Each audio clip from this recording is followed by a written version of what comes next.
Hi and welcome to Kino, coming to you from Berlin. This week the film world looks to Cannes on the French Riviera, where the world's most famous film festival is underway. With some of the biggest stars and most important directors, Cannes has old-fashioned glitz and glamour. Here's a look at what this year's festival has to offer. No one can resist the call of Cannes. Celebrities turned out to pose on the red carpet. Robert De Niro heads this year's jury.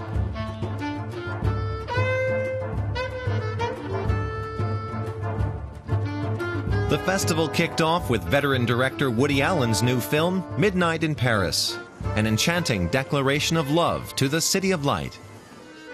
Carol and I are going to go dance. It takes us time traveling through Paris, from the 1920s to the present day.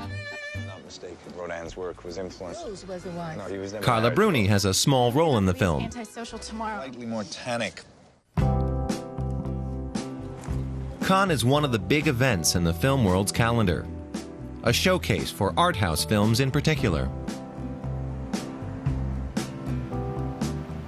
I hate you so much. Lars von Trier's film Melancholia will be one of the films vying for the Palme d'Or. The Danish director's movie tells the tale of the end of the world.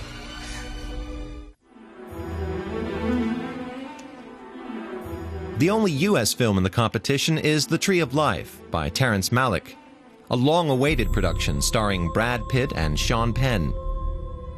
It's a dark story of a boy who fails to find his way in life. Representing German cinema this year is Andreas Dresen. His film Cloud 9 won a prize at the 2008 festival. The film about love and sex and old age got people talking. Will Dresen be able to stir the same interest this time? He was working on his latest film, stopped on track until just before the festival started. We'll have more on Cannes and Andreas Dresen's new movie in next month's show. But now let's visit another film festival, New York's TriBeCa Film Festival, where we met two perfect gentlemen who really know how to knock out an opponent. The Klitschko brothers. The world's most famous boxing siblings are now throwing punches on the big screen.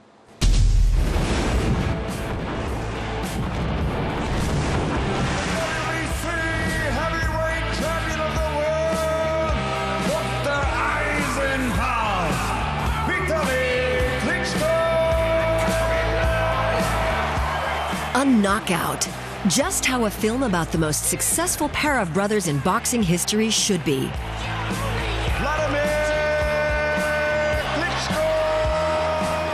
Ukrainian heavyweights who boxed their way to the top, merciless fighting machines.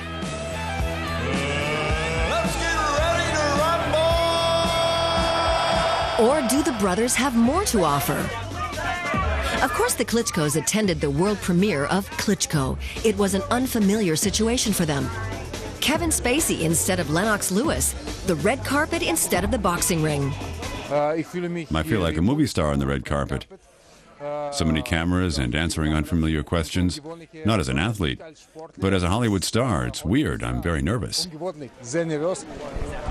Sebastian Dehnhard feels the same way.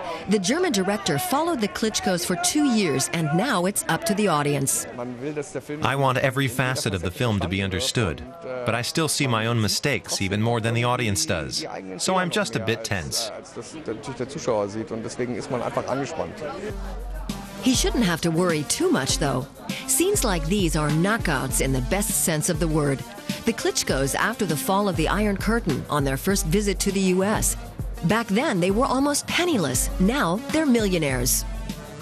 Wir haben sehr viel über Coca-Cola gehört und als habe ich probiert das erste Mal, habe ich ein Gefühl gehabt, ein Eimer kann ich austrinken. In boxing, they say if you make it in the U.S., you can make it anywhere. The same goes for Dehnhard's film. So it's good that Corinth Films have already bought the North American rights. While we were still in Germany, we immediately got an offer from them. They'd seen the film and were the first to make an offer, and the offer was very good. Satisfaction at the end of a long journey that's taken Dehnhard around the world. Ukraine, Germany, and now New York. At the very start, however, he had to convince the Klitschkos, and they had misgivings. Their greatest worry was that their story wasn't really interesting enough. It's clear that they can't be objective because it's their own story. But in principle, it also shows how modest they are. They certainly don't act like divas in Klitschko. Outside the ring, the two brothers tend to be introverts. In order to find out more about them, Dehnhard had to ask people who were close to them. Их часто называют близнецами, но, естественно, не только внешностью, они абсолютно разные. Виталий, если он ставит цель, то он идет напрямую к этой цели. А Вова также ставит цели, он точно так же их достигает, но Вова умеет лавировать. But they're both ambitious, in the ring, at chess, and during the film production. It's really hard for me to look at myself and criticize myself because I see almost everything critically. And it's also hard for Sebastian Dehnhard, who directed the film, to portray two different people in 110 minutes and make it all coherent for those 110 minutes. But before that, Dehnhard and the Klitschkos have to face round 12, cocktail parties. Small talk, interviews, photo calls. Despite all the excitement of the premiere, Dehnhard hasn't forgotten the goal he originally set himself years ago. I wanted to make the best Klitschko film ever. I wanted to get really close to them, and they let me. And basically the film lives from that. You get this intimacy and start to understand them. And basically, I'm proud of that. The archive footage from the Soviet era is especially fascinating. As are the anecdotes of longtime friends. Die Diskothek war damals wirklich der absolute Topladen hier in der Ukraine. Und wir nannten sie die Panther, weil sie bewegten sich beide so zusammen wie die Panther. So liefen sie durch die Diskothek, alle Frauen haben, da sind sie, die Klitschkos. Sie waren damals natürlich nicht so bekannt, aber doch sehr gut zu erkennen. The audience at the world premiere loved the film, even if they weren't boxing fans. I thought it was amazing. It was amazing. I was really impressed because I think I really did some introspect into the Klitschkos that I really had no idea, things that were going on in their life, how they came up. I loved it. As an athlete myself, the message really hit home for me, and I thought they did very well. Sometimes people stop believing in you. But the most important thing is to have faith in yourself, to overcome every obstacle, go through hell, and to make your dreams come true. Sebastian Dehnhard's film makes clear that the Klitschkos have more to offer than just boxing. Though, of course, they're still fighting machines.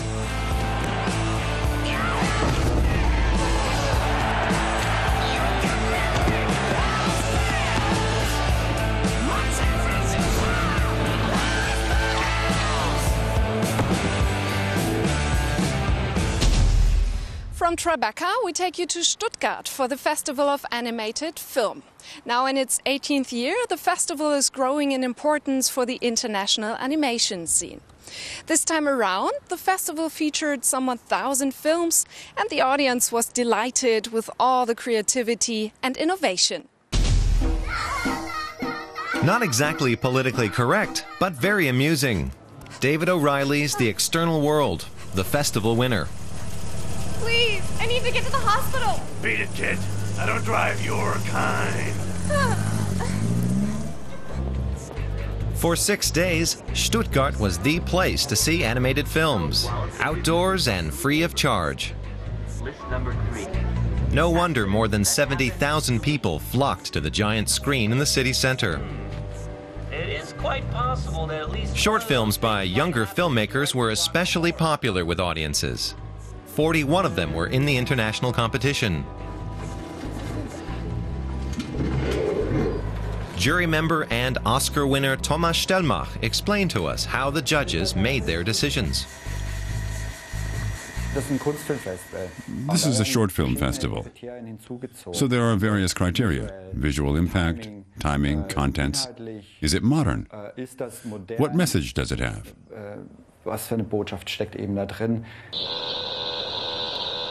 It's hard to say if there were any particular trends this year.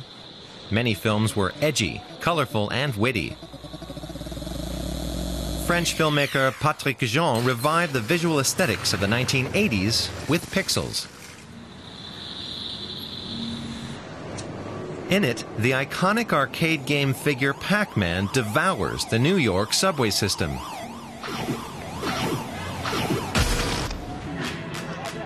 The 3D animation collective Polynoid from Ludwigsburg are among the local artists represented at the festival. Their films take place in sinister insect worlds. We don't make cute little cartoons. There are plenty of those already. Their competition entry, Loom, depicts the last moments in the life of a moth in 5 eerily beautiful minutes.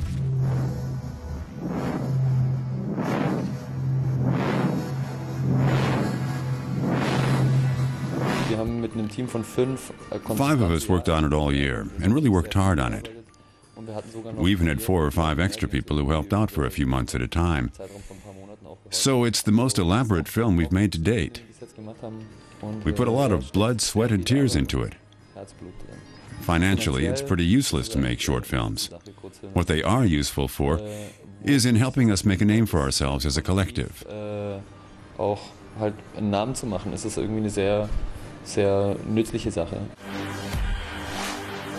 The group graduated from Ludwigsburg's Film Academy just last year. Now they're in high demand internationally as animation artists for commercials, and that does earn money.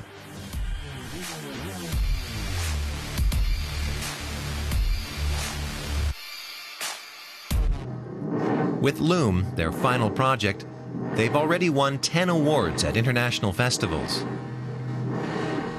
Though in Stuttgart, they went away empty-handed.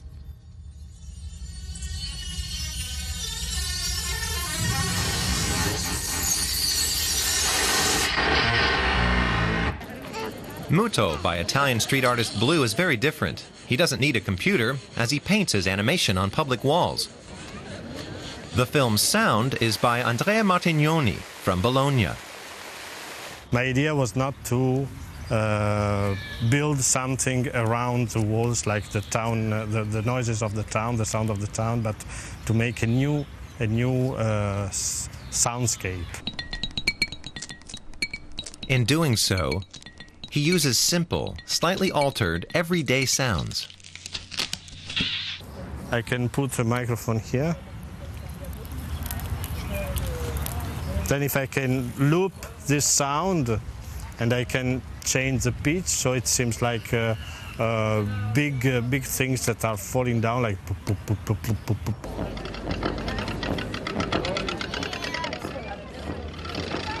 For this anarchically experimental artwork, Blue won the Online Audience Award. The audience tends to appreciate what's amusing, but we dig a bit deeper in our evaluations. In the end, the 2011 Trick Star for Best Animated Film went to The External World by Berlin-based Irish filmmaker David O'Reilly. No, do it again. The jury cited the film's bizarre humor, which skirts the limits of political correctness, calling it both satirical and profound.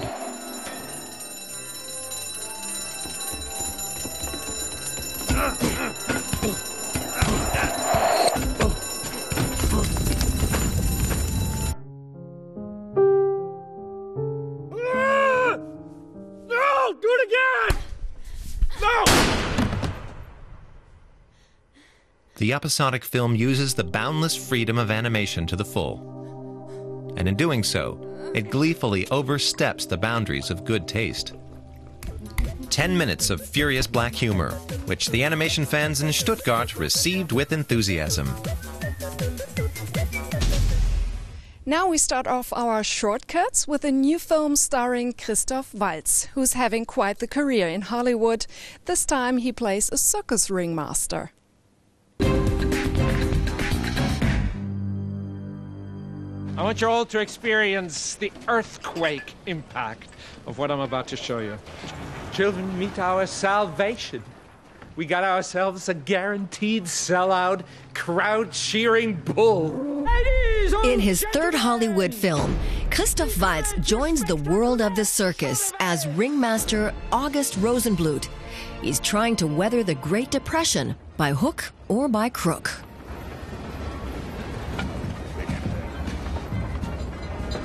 You are an intruder. Next stop, throw him off. The circus is, possibly particularly in that kind of story or film, a wonderful metaphor for society. All hopes are resting on Elephant Rosie and her tricks. But the circus owner gets jealous when the gifted young man he's hired falls in love with his wife. Beautiful, Jacob. It's a classic love triangle. You're a beautiful woman. You deserve a beautiful life. A star, George. Out there, I got nothing. There's a better kind of life that's meant for you. But there's no real spark between Robert Pattinson and Reese Witherspoon. The redeeming feature is Waltz's acting. You took initiative. I respect that. But I'm a law-abiding man. Now toss him. Wait! Wait! Waltz is best known for playing villains. His international breakthrough came with his Oscar-winning performance in Quentin Tarantino's Inglourious Basterds. At the moment, I'm getting more offers than I have in the past. And that's great. And he deserves it. In Water for Elephants, he completely upstages the two U.S. celebrities. Next up, we can look forward to seeing Waltz in a film comedy, and he's also working on another Tarantino film. This movie could win a student Oscar. Max Zähler's film was his final year project at Hamburg Media School. Raju tells the story of a young couple who travel to India. They are childless. And you have to sign there. Okay. And they want to adopt a child from an orphanage in Calcutta. And now for the big moment.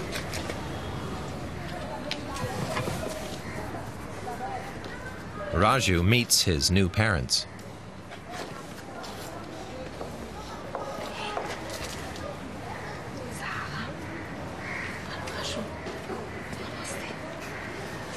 But the couple's happiness is short-lived. Raju suddenly disappears. It's the beginning of a nerve-wracking search for the child in a city with 15 million inhabitants. Worthy intentions and hard reality collide. Was ist das? Ich war bei so einer Hilfsorganisation, die vermisste Kinder sucht. Der hat noch Eltern.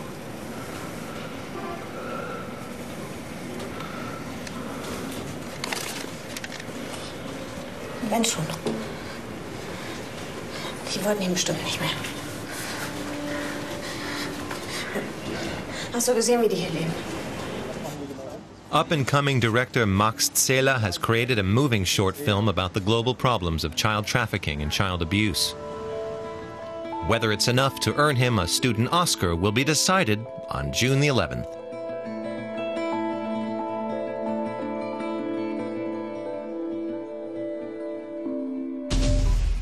Generations of children in South Africa are growing up as orphans. Their parents are victims of the silence that still surrounds AIDS, which remains a taboo subject. In his new film, German-South African director Oliver Schmitz portrays a family slowly destroyed by AIDS.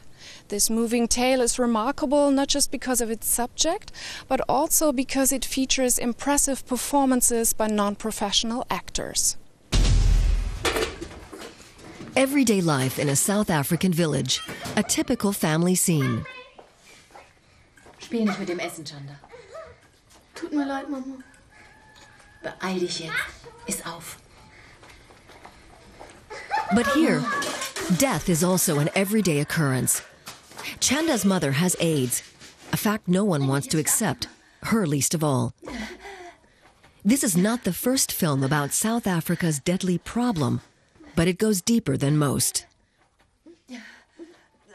For me, this story isn't just about AIDS, but about its consequences, the effects it has on society, and what happens to children who are deprived of everything, their parents, their future, and who don't know what will happen next. That's why I think this story is so important. Oliver Schmitz tells the story of 12-year-old Chanda. No one is prepared to tell her the truth about what her sister died from or what is wrong with her mother. Even her neighbor, whose son was also an AIDS victim, lives a lie. Jeder weiß, dass Sarah eine ganz schwere Grippe hatte und dass mein Emanuel bei diesem schrecklichen Raubüberfall gestorben ist. Und niemand redet schlecht über uns oder verbreitet Gerüchte über die Familie. Du weißt doch, was ich meine. She's afraid of what the community will say about her. They'll think that she's dirty, they'll think that she brought it upon herself, they'll think that her son was like sleeping around, and probably he could even be accused of being the one who brought the whole illness in the area, you know, so she's really, really scared for her life. The illness increasingly takes its toll on Chanda's mother. Neither sorcery nor a quack selling pills can help her. No one dares to say what is really the matter. She decides to head for the country, not to recuperate, but to die. She thinks that if she moves away from her kids, the curse won't affect her kids because she thinks she's cursed. She believes the saying, out of sight, out of mind. You know, and that's what happens with Africans. People run away. The movie was filmed on location in the township of Elandsdorn. Except for Chanda's mother and their neighbor, the cast is made up of non-professional actors. That gives this production its extraordinary authenticity. The performers are acting out their own reality. During our research, we met children in exactly the same situation. I realized for the first time just how many there are. I believe there are at least 500,000 AIDS orphans in Africa. We met just a few. For example, a 14-year-old girl who has been looking after her 2 younger siblings for the past 4 years because her parents died of AIDS, and there's no one there to help. Novelist Alan Stratton encountered this situation when he was traveling through Africa 8 years ago and was prompted to write Chanda's Secret.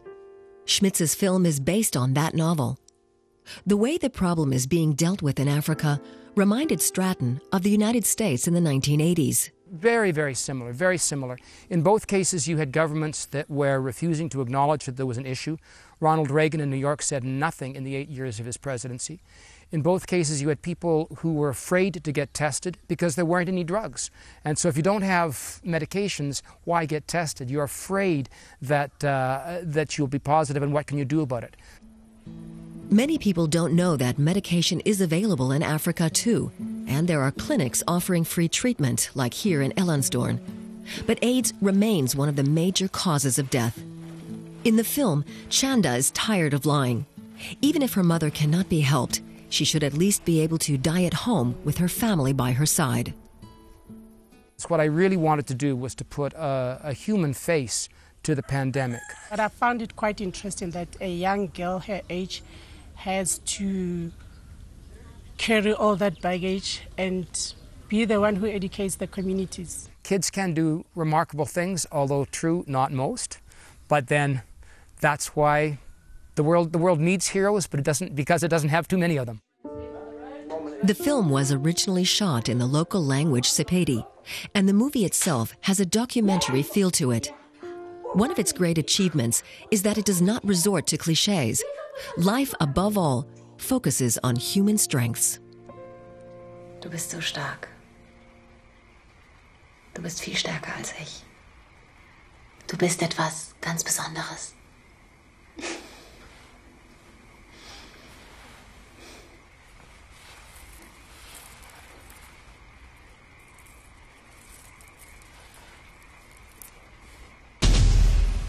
That's all for this show, but as I mentioned earlier, next month we'll be reporting on how director Andreas Dresen did in Cannes. Until then, we're giving you the chance to watch the movie that earned him standing ovations at the 2008 Cannes Film Festival. Today we're giving away Cloud 9, a passionate film about love and sex among senior citizens.